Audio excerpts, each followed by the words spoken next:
Shalom, Bapak Ibu semua, mari kita satu dalam doa. Bapa di surga, terima kasih untuk hari ini.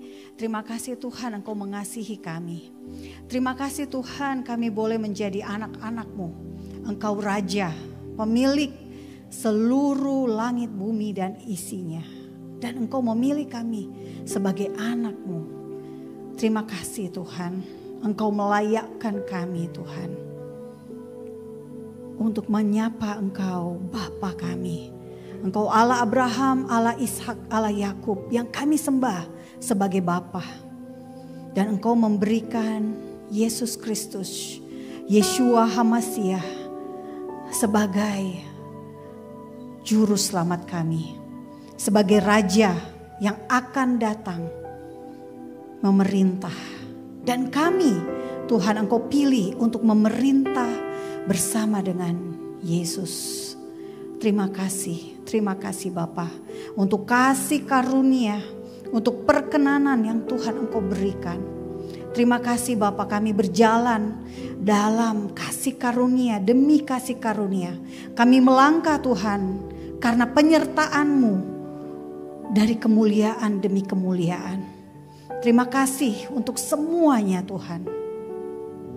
Biarlah Tuhan kami boleh mendengar firman yang Engkau sampaikan hari ini, berbicara kepada masing-masing kami, hamba-hamba-Mu, anak-anak-Mu di tempat ini. Biarlah kami tidak bingung, kami tidak takut menghadapi akhir zaman. Karena kami percaya apa yang Engkau firmankan ya dan amin. Bicara kepada kami Bapa, bicara kepada kami Tuhan Yesus, bicara kepada kami Roh Kudus, materaikan agar semua yang kami dengar jatuh di tanah yang subur dan itu akan menjadi dampak. Berkati Tuhan setiap orang yang ada di tempat ini. Berkati Tuhan gereja ini yang merindukan untuk mempunyai gereja di lantai P2 Tuhan. Dengan tempat untuk worship.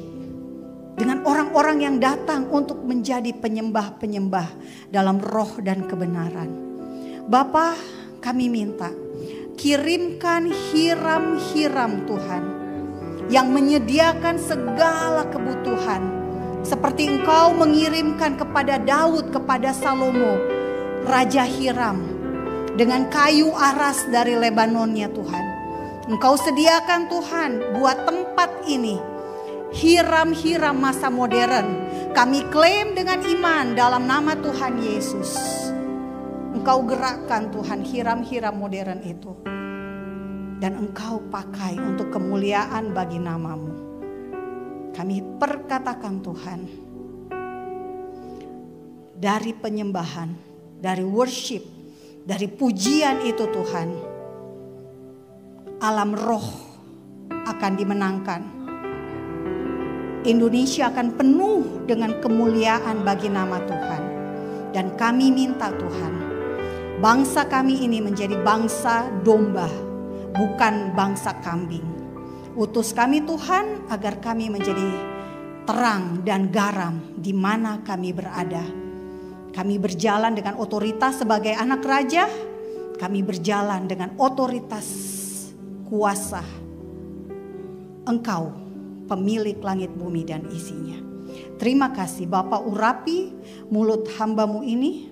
Engkau pakaikan jubah kebenaran agar apa yang disampaikan adalah dari Tuhan. Berikan Tuhan otoritas di dalam setiap perkataan dan ucapan. Jadilah kehendak-Mu di bumi seperti di surga. Terima kasih di dalam nama Tuhan kami Yesus Kristus, Juru Selamat Tuhan dan Raja yang kami nanti-nantikan kedatangannya kedua kali, kami berdoa. Amin. Shalom, selamat siang Bapak Ibu semua. Terima kasih Pak Gembala untuk kesempatan saya diundang ke tempat ini. Saya Monique Rakers. Saya dapat visi tentang Israel tahun 2012 ketika saya pertama kali ke Israel. Dan tahun 2016 saya membuat yayasan. Yayasan non-profit namanya Hadassah of Indonesia. Hadasa adalah nama Ibrani dari Esther. Esther itu nama Persia, Bapak Ibu. Persia itu apa? Iran. Jadi Esther itu sebetulnya nama Iran, nama Persia. Nama Ibraninya, nama Yahudinya Hadasa. Karena memang negara kita, puji Tuhan, masih belum punya hubungan dengan Israel. Belum punya hubungan dengan bangsanya Yesus. Masih belum ada koneksi. Tetapi tidak lama lagi akan ada hubungan. Karena selama ini Bapak Ibu sebetulnya ada hubungan tetapi kayak pacaran gelap-gelapan, rahasia, backstreet. Jadi di belakang layar kita banyak menggunakan teknologinya Israel. Pertanian kita juga menggunakan irigasi tetes yang digunakan oleh Israel. Teknologinya dari sana. Karena apa? Mereka itu ladang kering. Tapi punya pertanian yang luar biasa. Karena Tuhan menganugerahkan sumber daya otak. Kita kaya dengan sumber daya bumi, sumber daya alam. Tapi sayangnya belum dimaksimalkan. Indonesia akan menjadi bangsa yang luar biasa sejahtera jika kita punya koneksi. Karena memang itu ada di dalam Alkitab. Siapa memberkati Israel akan diberkati. Siapa yang mengutuk akan dikutuk. Ini kata Tuhan.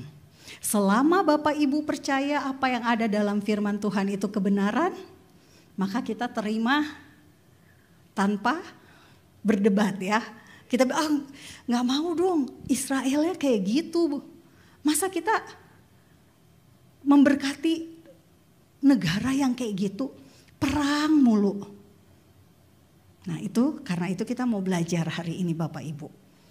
Saya tidak lebih tahu daripada Bapak Ibu semua ya. Saya sama Bapak Ibu semua. Kita ini murid Yesus. Kita belajar dari Alkitab. Nanti Roh Kudus yang memberikan konfirmasi kepada Bapak Ibu semua.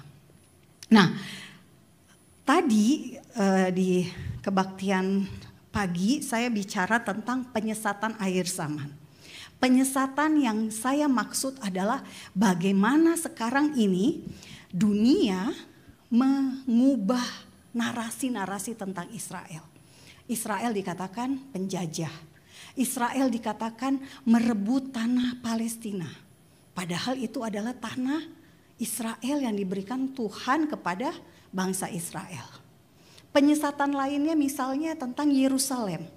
Tuhan berkata bahwa Tuhan memilih Yerusalem sebagai kotaku. Supaya namaku tinggal tetap di situ. Di raja-raja. Tapi apa yang terjadi? Sekarang Yerusalem bagian timur mau diambil untuk menjadi ibu kota Palestina. Jadi banyak hal yang membuat orang Kristen akan tersesat. Termasuk identitas Tuhan Yesus. Yesus dikatakan dari Palestina. Yesus orang Palestina, bukan lagi orang Yahudi. Inilah kesesatan yang membuat saya khawatirnya generasi cucu saya kelak misalnya akan sulit menerima kebenaran Alkitab. Kenapa? Karena berbeda dengan apa yang diajarkan, apa yang diberitakan. Inilah kegalauan saya sebagai seorang ibu, calon nenek nanti. Kira-kira gimana? Kan kita gak selamanya hidup. Umur kita syukur-syukur seperti Nabi Musa 120 tahun. Kalau saya sudah gak ada di sini, siapa yang ngajarin kebenaran itu ke cucu-cucu saya? Nah itu yang kegalauan itulah yang tadi saya sharingkan. Nah sekarang Bapak Ibu saya akan bahas tentang perang akhir zaman. Sengaja di dalam judul saya taruh kata yang paling penting adalah perang akhir zaman di Israel. Supaya Bapak Ibu gak takut. Karena memang lokasinya bukan di Indonesia. Nah Bapak Ibu, kita belajar dari Tuhan Yesus ketika Tuhan Yesus mengatakan tanda kesudahan dunia. Ada Matius, ada Lukas. Mirip-mirip dari Matius maupun dari Lukas. Dikatakan bahwa akan ada Mesias palsu, perang, kelaparan, gempa bumi, orang Kristen akan disiksa, banyak orang murtad, kasih sesama manusia makin minim. Yang positif hanya Injil Kerajaan akan diberitakan ke seluruh dunia. Kalau versi Lukas, permulaan penderitaan. Sama juga Bapak Ibu, perang dan pemberontakan. Ada apa? Penyakit sampar. Jadi akan ada lagi pandemik berikutnya. Wabah berikutnya. Seperti mungkin lebih dari COVID kemarin. Lalu ada tanda-tanda yang mengejutkan di langit. Orang percaya akan ditangkap. Tapi ada kabar baiknya juga. Ketika ditangkap ketemu raja, penguasa, presiden, Bapak Ibu bisa bersaksi. Saya bisa bersaksi. Orang Kristen di dalam keluarga akan terjadi banyak kekacauan. Karena itulah juga kita baca kalau di Maleaki dikatakan Tuhan mengutus Nabi Elia di akhir zaman untuk apa?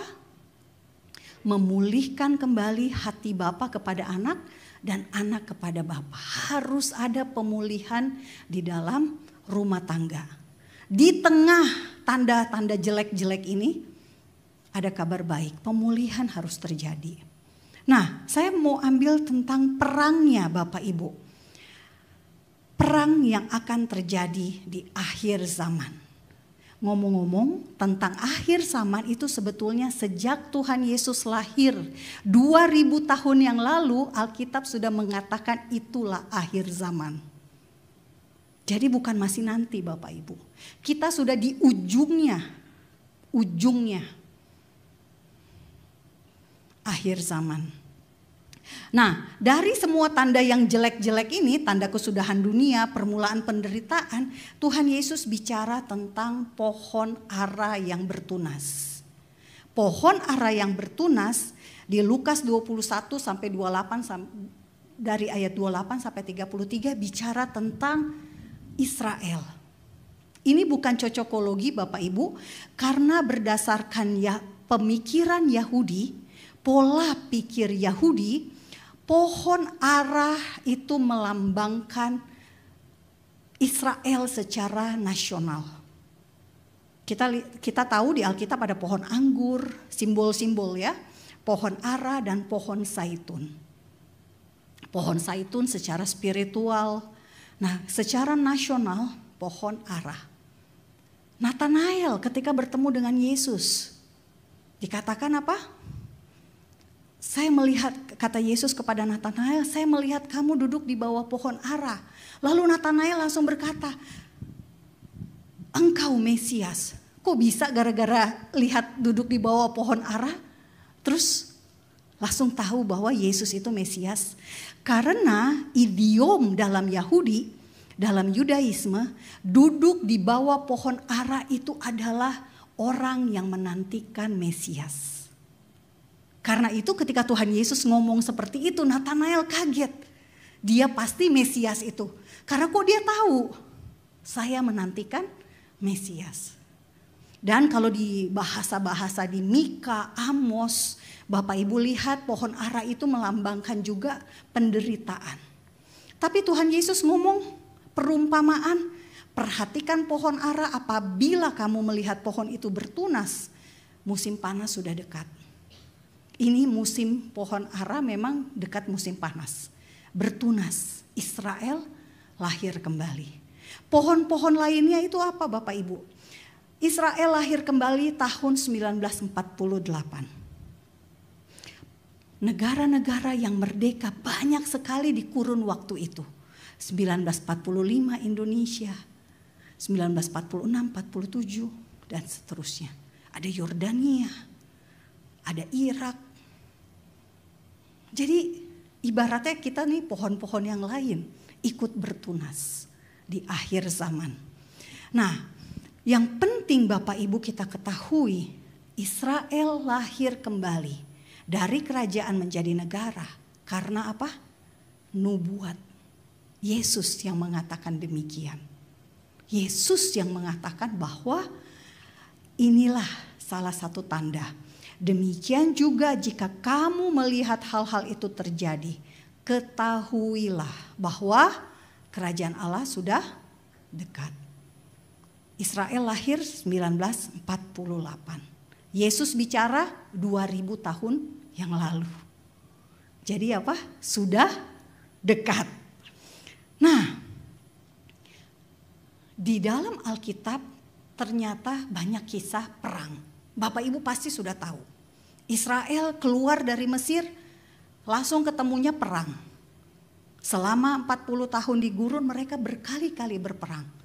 Yosua membutuhkan waktu 16 tahun Bapak Ibu untuk menaklukkan Kanaan.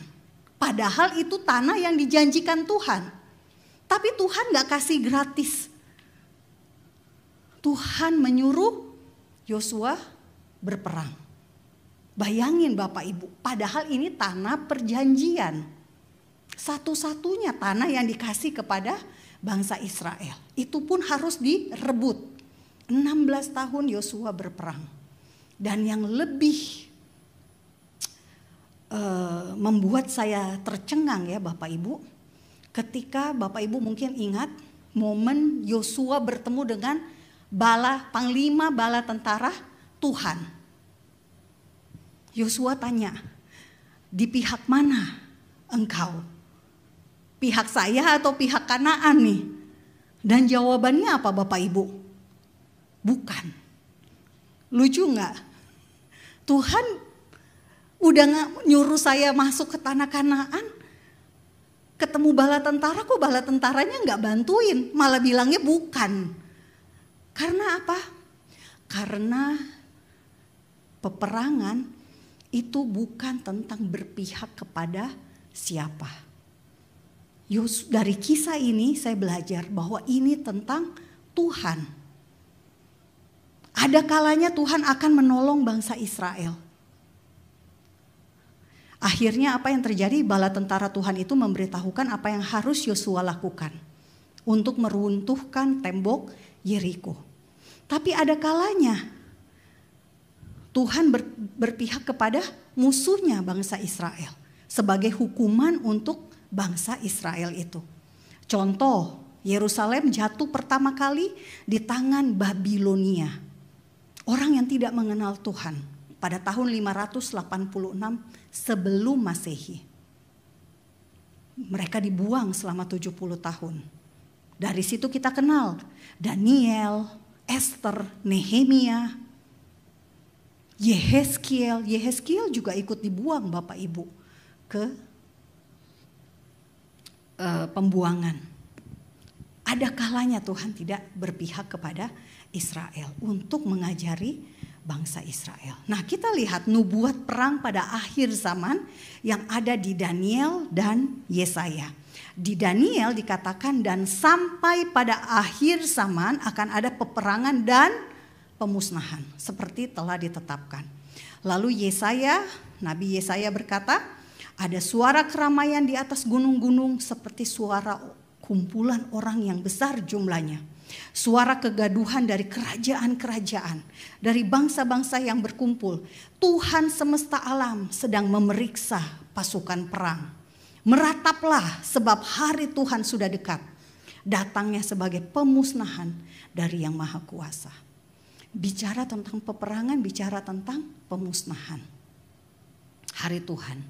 Dan Tuhan memeriksa pasukan perang katanya. Nah, kita lihat apa kata Tuhan Yesus sendiri tentang perang. Di Matius 24 ayat 6-7. Kamu akan mendengar deru perang atau kabar-kabar tentang perang, namun berawas-awaslah. Jangan kamu gelisah. Mari kita katakan sama-sama, sebab semuanya itu harus terjadi, tetapi itu belum kesudahannya. Sebab bangsa akan bangkit melawan bangsa dan kerajaan melawan kerajaan. Lukas sama Bapak Ibu. Apabila kamu mendengar tentang peperangan dan pemberontakan, janganlah kamu terkejut. Sebab semuanya itu harus terjadi dahulu, tetapi itu tidak berarti kesudahannya akan datang segera. Nah, Bapak Ibu, seperti judul saya katakan, perang akhir zaman di Israel. Ada 5 perang yang masih akan terjadi di tanah perjanjian. Pertama dari Mazmur 83, perang tetangga Israel. Lalu yang kedua, perang Gog dan Magog 1, Yehezkiel 38 dan 39. Perang terhadap Yerusalem, Zakaria 14. Lalu perang Armageddon, ini mungkin yang paling banyak diketahui oleh orang Kristen, Wahyu 16. Lalu ada perang Gog dan Magog 2. Jadi Gog dan Magog itu ada 2 ya Bapak Ibu, ada di perjanjian lama dan juga di perjanjian baru di Wahyu. Nah, kita lihat mengapa perangnya ini terjadi di Israel. Menurut Alkitab ya, ini semuanya memang lokasinya di Israel. Karena Israel memang berada saat ini, Israel berada di tengah pusara konflik. Kalau Bapak Ibu lihat peta yang ada di layar, peta di layar ini Bapak Ibu adalah peta Israel yang sangat kecil, hampir nggak kelihatan. Sementara sebelah-sebelahnya itu adalah negara-negara Arab, negara-negara Islam. Dan mereka semua ingin tanah perjanjian. Dan di Arab dan di negara-negara Timur Tengah itu ada 2 kubu besar.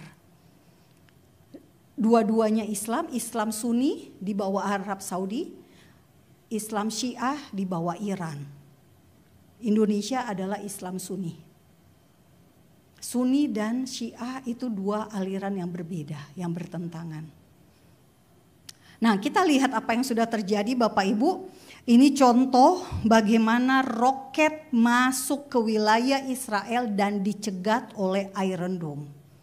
Iron Dome ini adalah sistem pertahanan Israel. Yang buat namanya Daniel Gold, dia anak penyintas Holocaust. Jadi orang tuanya itu survivor dari Holocaust, genosida terhadap orang Yahudi di masa Perang Dunia Kedua yang dilakukan oleh Hitler. Jadi Iron Dome akan bekerja ketika ada roket masuk, secara sistem dia akan mengejar dan meledakkan di udara sehingga ketika jatuh hanya serpihannya saja, tidak membuat ledakan di darat. Nah, ini adalah sisa rudal Iran yang berhasil dicegat, yang berhasil diledakkan di udara dan jatuh. Segede itu Bapak Ibu. Ketiban manusia pasti mati. Dan inilah yang akan dihadapi Israel. Jadi Iran sudah 2 kali menyerang Israel pada bulan April dan Oktober kemarin, 1 Oktober.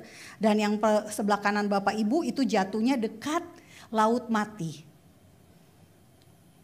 Yang kedua jatuh dekat Negev. Nah, kemudian Bapak Ibu kita akan lihat perang berikutnya adalah ancaman senjata nuklir.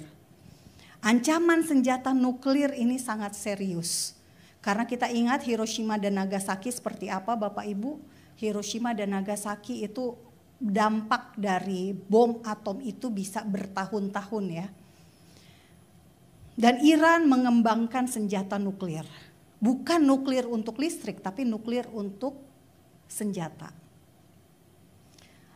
Dan Iran juga punya rudal yang bisa menjangkau Israel, yang padahal jarak Israel itu 1.800 km dari Iran.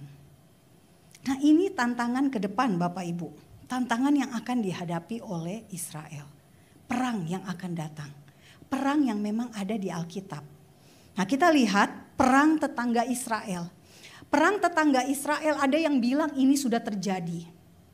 Tapi kalau kita lihat sejarah Israel, perang Arab Israel tahun 48 dan perang Arab Israel tahun 67, itu negara-negaranya tidak semua ikut. Seperti misalnya negara-negaranya ikut gitu ya, tetapi mereka tidak berhasil menduduki Yerusalem. Hanya sebagian waktu itu. Tahun 48 sampai 67 Yerusalem Timur dikuasai oleh Yordania. Nah, jadi kalau Bapak Ibu lihat sekarang Israel berperang dengan melawan Hezbollah di Lebanon. Dan Lebanon ada di Mazmur 83 ayat 4 sampai 8 itu. Tirus dan Gebal itu adalah kota yang ada di Lebanon sekarang.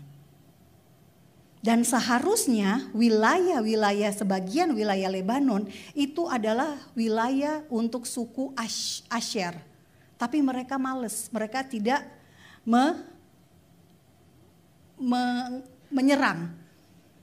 Ini anak saya yang ingetin tentang ini. Mereka tidak merebut wilayah itu. Sehingga apa yang terjadi? Dikuasai oleh bangsa lain. Nah, kita lihat ya. Jadi Bapak Ibu, di sini jelas bahwa perang yang dimaksud itu adalah perang untuk melawan apa yang sudah Tuhan janjikan kepada bangsa Israel.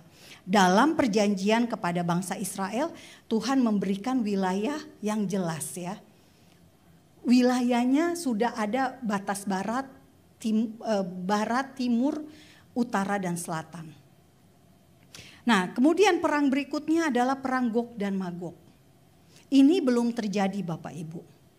Karena apa? Karena dikatakan di sini harus ada seorang tokoh yang bernama Gog dari Magog. Magog itu dipercaya adalah Rusia. Jadi selama Rusia tidak ikutan perang maka baik-baik aja. Karena apa? Yang memulai perang saat ini Iran. Iran adalah Persia di Alkitab. Tapi kalau Bapak Ibu lihat negara-negara yang terlibat perang Gog dan Magog di Mesek dan Tubal misalnya itu juga dianggap sebagai wilayah Rusia karena Rusia besar banget. Tapi Gomer dan Betogarma itu Turki. Dan sekarang poros yang anti Israel itu adalah Rusia, Turki, dan Iran. Termasuk di dalam poros yang sama. Jadi Alkitab seperti sudah memberitahukan duluan. Nah, hati-hati Bapak Ibu ketika Bapak Ibu baca Ethiopia di Alkitab Bapak Ibu itu merujuk kepada Sudan. Karena Ethiopia di Alkitab itu adalah Kus, tapi penerjemahannya terbalik. Musa menikah dengan orang Kus, orang Ethiopia. Gitu ya, dan Put itu adalah Libya sekarang. Jadi perang Gog dan Magog akan melibatkan Sudan dan juga Libya. Nah, kalau kita lihat Bapak Ibu, menurut Yehezkiel 38 ayat 8, Israel diserang dalam keadaan mereka damai. Ketika mereka aman tentram. Nah, Bapak Ibu lihat, sesudah waktu yang lama sekali engkau akan mendapat perintah pada hari yang terkemudian. Hari terkemudian, hari Tuhan, hari yang akan datang itu biasanya merujuk kepada akhir zaman. Jadi terjadinya pada akhir zaman.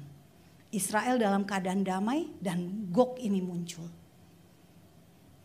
Yehezkiel 38 ayat 14 dikatakan ketika umatku Israel sedang diam dengan aman tentram pada waktu itulah engkau akan bergerak. Nah, mengapa Tuhan izinkan Israel diserang? Bapak Ibu kita lihat dari Yehezkiel 38 ayat 12. Dikatakan, engkau bermaksud untuk merampas dan menjarah dan mengacungkan tanganmu terhadap reruntuhan yang sudah didiami kembali. Dan menyerang umatku yang dikumpulkan dari tengah bangsa-bangsa. Jadi bangsa Israel terserak ya Bapak Ibu semua. Sejak 70 Masehi, Romawi menghancurkan kota Yerusalem dan meruntuhkan bait suci kedua, bait suci masa Yesus. Bangsa Israel terserak. Nah, mereka sekarang pulang kembali ke tanah perjanjian setelah Israel berdiri tahun 1948. Dan Tuhan berkata, mereka menyerang umatku yang dikumpulkan dari tengah bangsa-bangsa. Mereka sudah mempunyai ternak dan harta benda dan mereka diam di pusat bumi. Pusat bumi menurut Yehezkiel 5 ayat 5 adalah Yerusalem. Dan mereka ini akan menyerang. Gog dan Magog ini akan menyerang. Dan Tuhan katakan di Yehezkiel 38 ayat 16 dan 18, engkau bangkit melawan umatku Israel seperti awan yang menutupi seluruh bumi. Pada hari yang terkemudian akan terjadi hal itu dan aku akan membawa engkau untuk melawan tanahku. Tuhan menegaskan ketika Gog dan Magog berperang, mereka melawan tanah Tuhan, bukan tanah Israel. Bukan tanah milik pemerintah Israel, tapi tanah Tuhan. Dan dikatakan, kenapa Tuhan izinkan Israel diserang? Karena supaya bangsa-bangsa mengenal aku. Pada saat aku menunjukkan kekudusanmu kepadamu di hadapan mereka, hai Gog. Pada waktu itu, pada saat Gog datang dan melawan tanah Israel, demikianlah firman Tuhan Allah. Amarahku akan timbul. Jadi dari sini Bapak Ibu kita belajar. Tuhan mengizinkan Israel diserang. Karena Israel adalah tanah Tuhan sendiri. Tetapi tujuan Tuhan agar bangsa-bangsa mengenal Tuhan. Tuhan menegaskan bahwa bangsa-bangsa akan mengenal aku. Nah ini penting sehingga kita tahu dan kita makanya Tuhan Yesus bilang tidak perlu takut. Karena Tuhan tahu apa yang dia lakukan. Nah apa janji Tuhan kepada Israel Bapak Ibu? Karena ini Gog dan Magog yang paling potensial terjadi ya. Karena kita sudah melihat Iran dan Turki dan Rusia itu eksis sebagai poros satu kubu yang melawan Israel.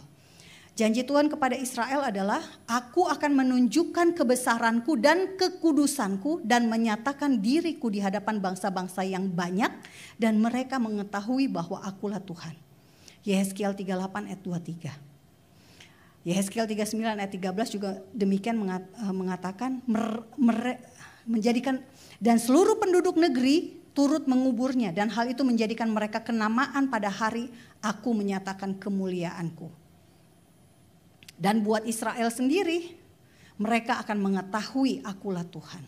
Jadi perang yang terjadi Bapak Ibu bukan untuk menunjukkan kehebatan Israel. Tidak. Tapi menunjukkan akulah Tuhan. Tuhan menyatakan dirinya sehingga bangsa-bangsa akan melihat.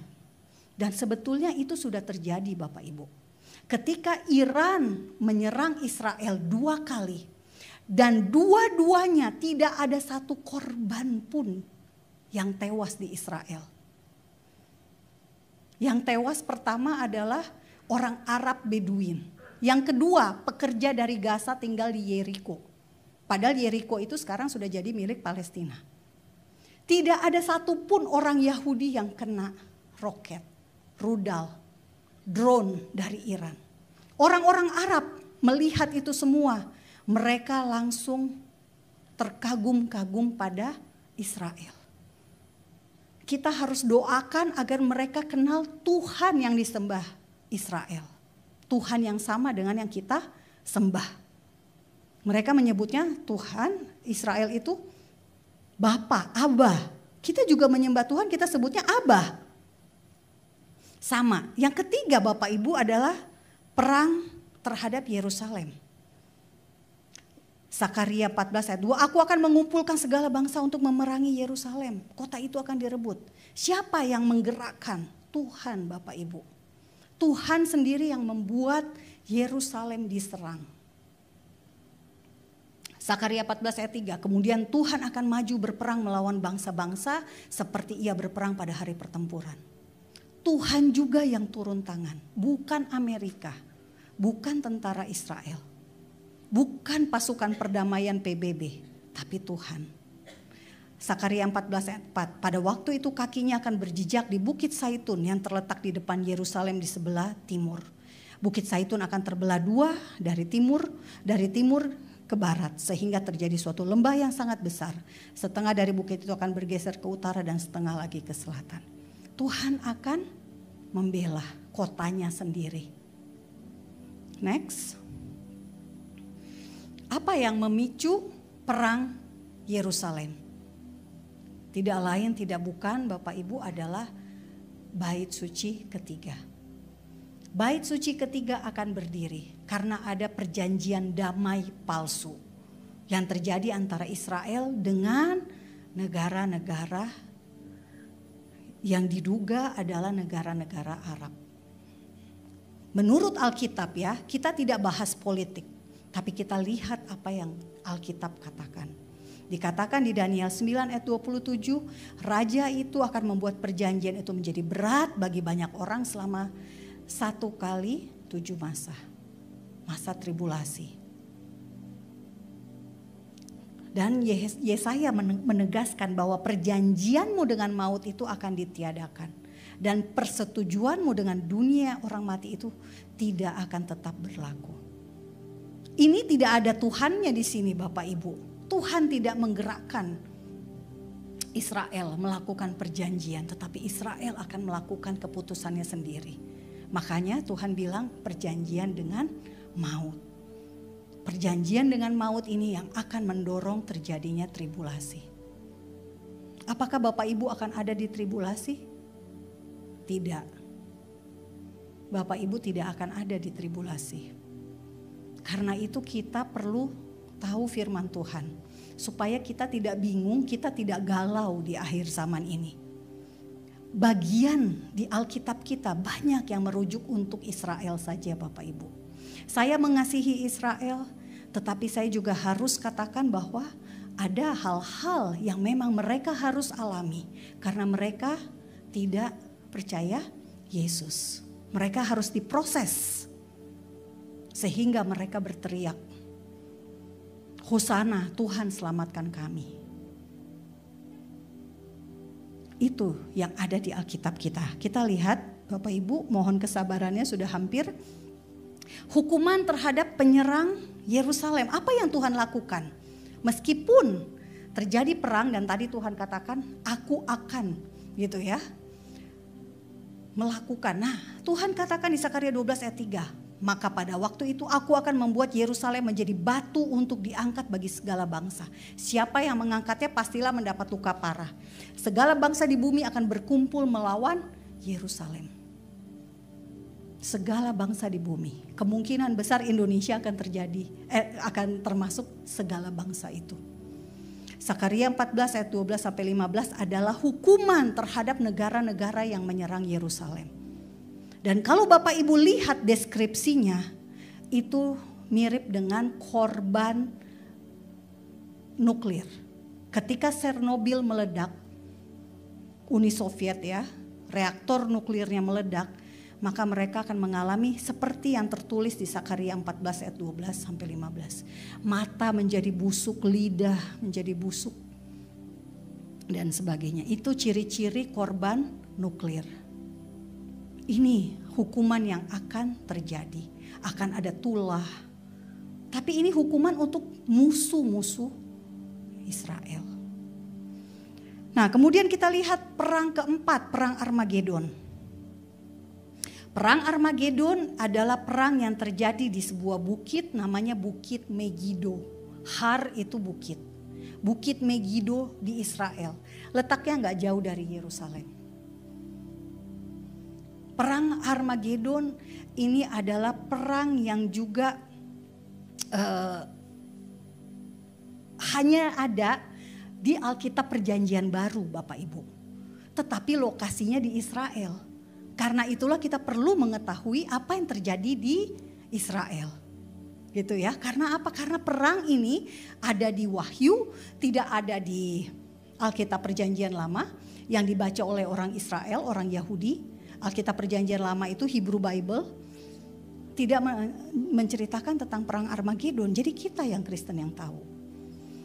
Kemudian perang terakhir, perang Gog dan Magog 2. Di Wahyu 20 ayat 7 sama Bapak Ibu.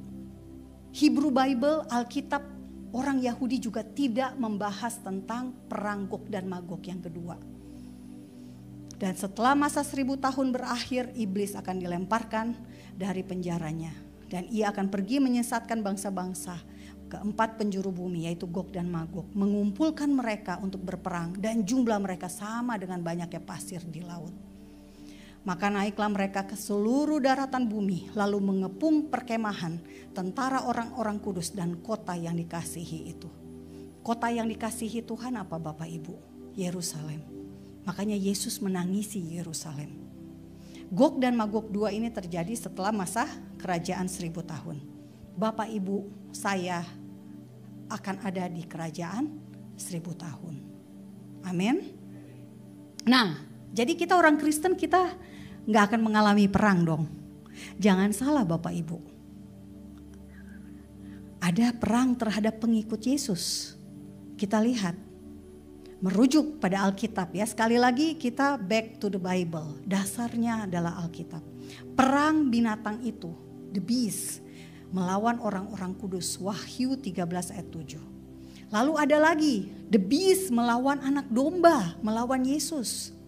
Perang penunggang kuda dan pasukan sorga, Wahyu 19, konfirmasinya dari Matius 25. Lalu perang Gog dan Magog 2, Wahyu 20 ayat 8 sampai 9. Ini perang yang akan dipimpin oleh Yesus sendiri. Nah, kita lihat yang selanjutnya dari Wahyu 19 ayat 11, lalu aku melihat sorga terbuka, sesungguhnya ada seekor kuda putih dan ia yang menungganginya bernama yang setia dan yang benar. Ia menghakimi dan berperang dengan adil. Alkitab mengatakan apa? Tuhan Yesus berperang dengan adil. Jadi Tuhan Yesus juga berperang Bapak Ibu. Pertanyaan yang kita perlu tanyakan adalah, apakah kita berada di hadapan Yesus atau kita berada di belakangnya Yesus? Kita menjadi lawannya Tuhan Yesus atau kita bersama Tuhan Yesus di belakangnya? Wahyu 20 ayat 9, maka naiklah mereka ke seluruh daratan bumi lalu mengepung perkemahan tentara orang-orang kudus dan kota yang dikasihi itu. Tetapi dari langit turunlah api menghanguskan mereka. Jadi peperangan yang akan terjadi itu penuh dengan kuasa-kuasa dari Tuhan sendiri. Supranatural. Bukan yang pernah kita pikirkan atau bayangkan. Nah, janji Tuhan apa yang kita bisa pegang ketika kita dengar kabar tentang perang Bapak Ibu? Kita kembali ke Yehezkiel, dikatakan aku akan membuat kuasa kemuliaanku berlaku atas bangsa-bangsa dan mereka semua melihat hukuman yang akan kujatuhkan dan melihat tanganku yang akan memukul mereka. Jadi kita tahu jika ada perang, jika ada kabar tentang perang, kita ingat Tuhan berotoritas, Tuhan berdaulat. Tuhan akan memberlakukan, aku akan membuat kuasa kemuliaanku berlaku atas bangsa-bangsa. Kita doa, kita bisa deklarasikan ini. Kuasa kemuliaan Tuhan ketika peperangan terjadi berlaku atas Indonesia. Kuasa kemuliaan Tuhan berlaku atas bangsa-bangsa di sekitar Israel. Sehingga mereka melihat dan berkata, Tuhan yang disembah Israel itu adalah Tuhan yang hidup. Tuhan masih memberikan kesempatan pertobatan Bapak Ibu lewat kisah perang. Yehezkiel 39 ayat 23, aku akan menunjukkan kebesaranku dan kekudusanku dan menyatakan diriku di hadapan bangsa-bangsa yang banyak. Dan mereka akan mengetahui bahwa akulah Tuhan. Sekali lagi kita garis bawahi di hadapan bangsa-bangsa. Perang adalah cara Tuhan untuk membuat orang-orang itu datang kepada Tuhan. Nah, kita terakhir Bapak Ibu, peperangan akhir zaman. Kita belajar ya Bapak Ibu dari apa yang dikisahkan Alkitab tentang kondisi yang mengerikan tentang akhir zaman ini. Tuhan Yesus bilang ini adalah tanda kesudahan dunia, tanda permulaan penderitaan. Tetapi kita percaya, kita lihat Kisah Para Rasul 4 ayat 25 dan 26. Dan oleh Roh Kudus dengan perantaraan hamba-Mu Daud Bapa kami, Engkau telah berfirman, mengapa rusuh bangsa-bangsa? Mengapa suku-suku bangsa mereka-reka perkara yang sia-sia? Raja-raja dunia bersiap-siap dan para pembesar berkumpul untuk melawan Tuhan dan yang diurapinya. Dan yang diurapi itu siapa? Mesias.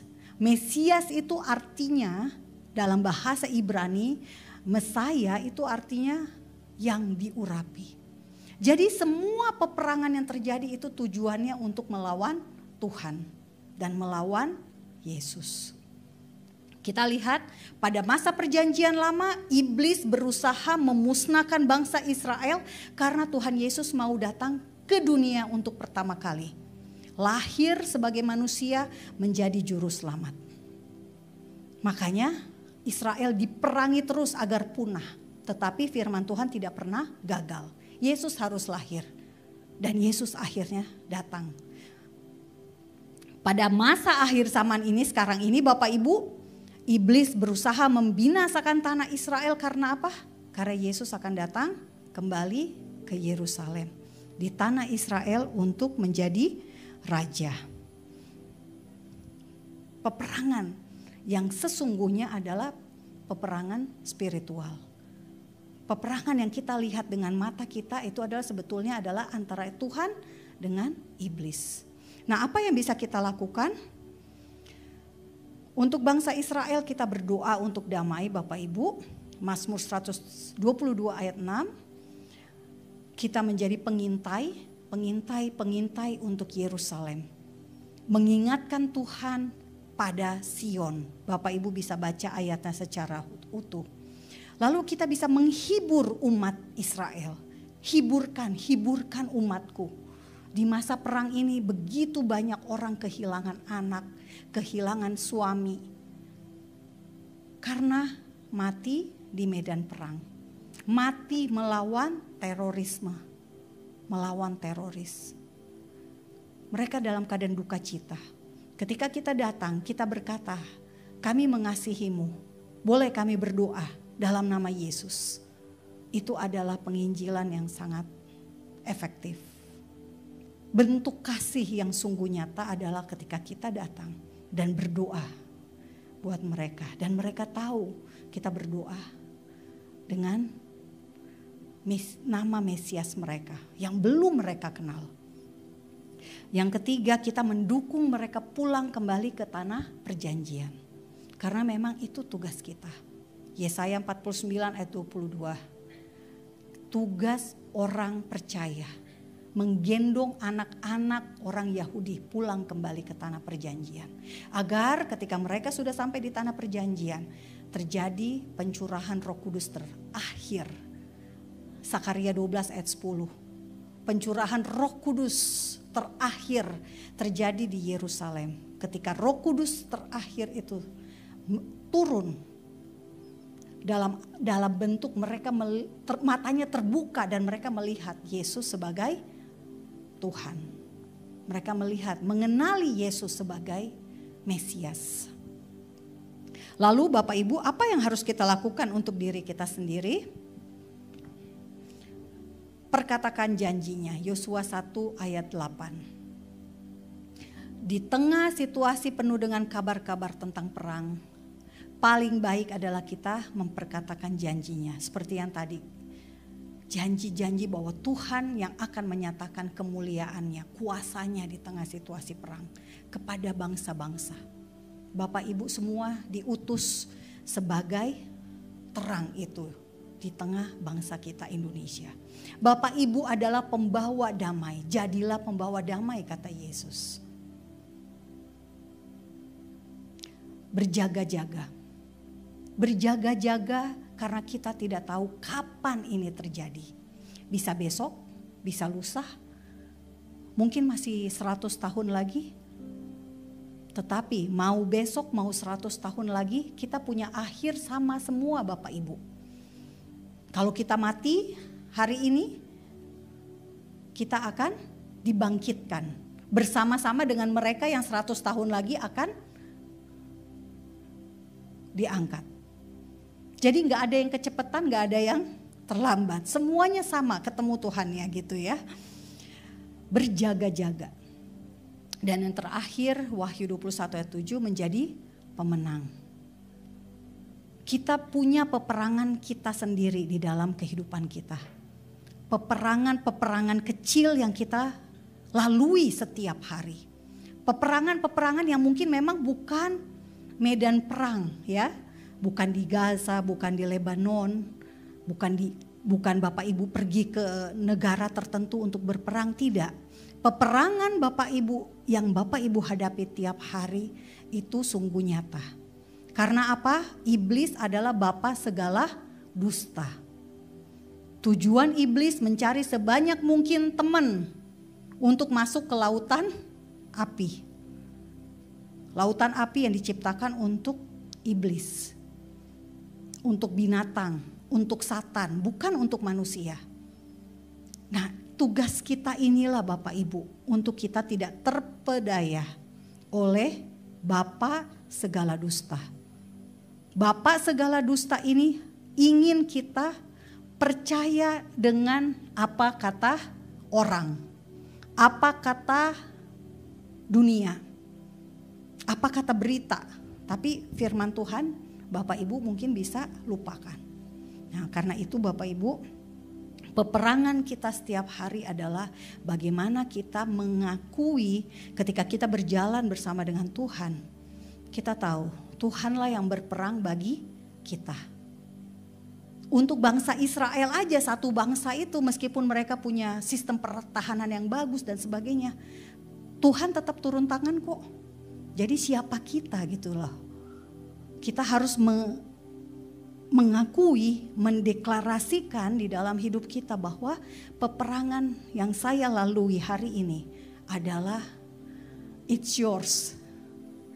Ini peperanganmu Tuhan. Saya hanya sama seperti yang Yosua lakukan. Apa yang hambamu ini harus lakukan? Tanya, dan Tuhan akan membukakan jalan buat Bapak Ibu. Tuhan yang akan berperang untuk Bapak Ibu dan Bapak Ibu hanya diam saja. Itu janji Tuhan. Bukan berarti diam aja kita bengong, nggak ngapa-ngapain, enggak. Kita melakukan bagian kita dan Tuhan akan melakukan bagiannya untuk kita. Karena itu kita hanya bisa mendeklarasikan, Tuhan ambil hidup kita. Ini peperanganmu, jadikan saya anak raja yang sesungguhnya. Sehingga ketika kita masuk ke dalam dunia, tempat kita bekerja, tempat di mana kita berada, identitas kita jelas. Orang akan mengenal si anak raja. Karena apa tujuan Tuhan itu Bapak Ibu? Agar nama Tuhan dikenal di bangsa-bangsa. Agar nama Tuhan dikenal melalui hidup kita. Mari kita satu dalam doa. Bapa di surga, kami percaya Bapa, peperangan yang terjadi di dunia ini ada semua di dalam Alkitab. Bukan ada di dalam berita-berita, tetapi ada di dalam Alkitab. Karena itu kami minta damai sejahtera-Mu Tuhan, Shalom-Mu Tuhan, turun atas kami semua. Kami tidak takut akan hari depan. Kami tidak takut dengan apa yang terjadi dengan bisnis kami ketika perang berkecamuk. Kami tidak khawatir Tuhan dengan kabar-kabar deru perang. Karena kami percaya, kami meletakkan iman kami pada kebenaran firman-Mu. Engkau Tuhan yang berotoritas, Engkau yang berdaulat penuh Tuhan. Engkau yang bekerja di balik setiap pertempuran, di balik setiap peperangan. Tuhan punya tujuan agar nama Tuhan dikenal di bangsa-bangsa. Kami klaim, kami deklarasikan dengan iman dan percaya Tuhan. Kehendak-Mu terjadi Tuhan. Kehendak-Mu tergenapi. Bapa, kami tahu Tuhan, ketika ditulis di dalam Alkitab kami tidak bisa berdoa menolaknya. Karena sudah ada nubuat. Kami hanya minta kami diberikan hikmat untuk kami mengetahui apa yang harus kami kerjakan. Berikan kepada kami Tuhan pengertian itu. Sehingga kami berjalan dengan penuh iman dan kami tahu Tuhan apa yang Tuhan kehendaki untuk kami lakukan. Kami berdoa Bapa, kami minta ke dalam tangan pengasihan-Mu Tuhan. Engkau memberkati agar setiap negara-negara yang akan berperang itu Tuhan, berikan Roh Kudus, Berikan shalom kepada anak-anak Tuhan di setiap negara. Seperti Rusia, Turki, Iran, anak-anak Tuhan di mana-mana tempat Engkau pakai untuk mereka menjala begitu banyak orang. Membawa jiwa-jiwa di akhir zaman ini agar mereka tidak binasa. Kami berdoa Bapa untuk bangsa Palestina. Kami berdoa untuk bangsa Lebanon. Kami perkatakan Tuhan, shalom-Mu turun atas mereka. Biarlah mereka mengalami terobosan iman. Mereka melihat bagaimana Tuhan bekerja. Dan yang terutama Bapa untuk bangsa Israel. Tuhan, kami tahu Tuhan, kedatangan-Mu sudah dekat. Karena itu berikan kepada bangsa ini juga Tuhan mata yang terbuka melihat kebenaran tentang Mesias Israel itu, Yeshua HaMashiach, Yesus Kristus. Kami perkatakan Bapa, banyak jiwa di tengah-tengah keadaan yang begitu menegangkan, begitu banyak kedukaan, begitu banyak Tuhan kesedihan. Engkau jamah satu persatu Tuhan. Engkau hiburkan mereka dengan Roh Kudus-Mu. Engkau balut Tuhan setiap orang yang patah hati karena kehilangan keluarganya, karena perang. Kami perkatakan Bapa, melalui peristiwa-peristiwa perang ini, kami melihat mujizat Tuhan terjadi. Nama Tuhan ditinggikan, nama Tuhan dimuliakan. Kami minta Tuhan, Engkau yang tetap berotoritas dan berdaulat. Dan kehendak-Mu yang jadi. Terima kasih. Kehendak-Mu di bumi seperti di surga. Kami deklarasikan. Berkati Bapa gereja-Mu ini. Berikan kepada semua orang berkat. Kami terima dengan iman. Berkat yang Engkau sediakan. Kami percaya Tuhan, Engkau memberkati kami Tuhan. Kami percaya Engkau memberikan lebih dari apa yang pernah kami doakan. Engkau memberikan kepada kami apa yang belum pernah kami pikirkan. Belum pernah kami doakan, belum pernah kami lihat dengan mata, belum pernah kami dengar dengan telinga. Itulah yang Tuhan sediakan buat kami. Karena kami mengasihi-Mu Tuhan. Dan Engkau mengasihi kami. Terima kasih, terima kasih. Terima kasih Tuhan, terima kasih. Kebaikan-Mu lebih dari hidup. Di dalam nama Tuhan Yesus kami berdoa. Kami menantikan kedatangan-Mu yang kedua kali sebagai Raja. Dan kami deklarasikan Engkaulah Raja kami Bapa. Kami melangkah dalam hidup dengan otoritas kerajaan sorga di depan kami. Di mana kami melangkah Tuhan, pintu-pintu terbuka, pintu yang Engkau sendiri bukakan. Di dalam nama Tuhan Yesus kami percaya, kami menerimanya. Amin. Dan terimalah berkat Tuhan, kasih anugerah damai sejahtera dan berkat yang melimpah dari Allah Bapa, kasih yang sempurna dalam Yesus Kristus Tuhan, persekutuan yang indah dan manis dengan Allah Roh Kudus menyertai, menuntun dan memberkati hidup kita dari sekarang sampai Maranatha, bahkan sampai selama-lamanya kita diberkati Tuhan. Yang percaya dalam nama Yesus katakan amin. Selamat sore, Tuhan berkati, sampai jumpa ibadah minggu depan. God bless you all.